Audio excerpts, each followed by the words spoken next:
Коллективное жертвоприношение. Ягья. Помидорчики, огурчики, хлебушек, картошечка. Все в огоньке. Все в дыму. Все в предвкушении. Особенно детвора.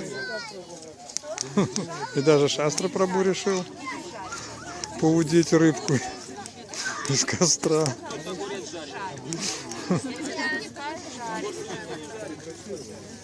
А вот уже готовый продукт. Ну, как вы его попробовали? Ну, давайте.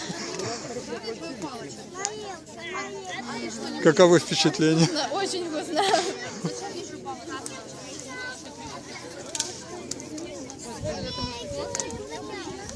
Вот так проходит белорусский фестиваль с бульбочкой.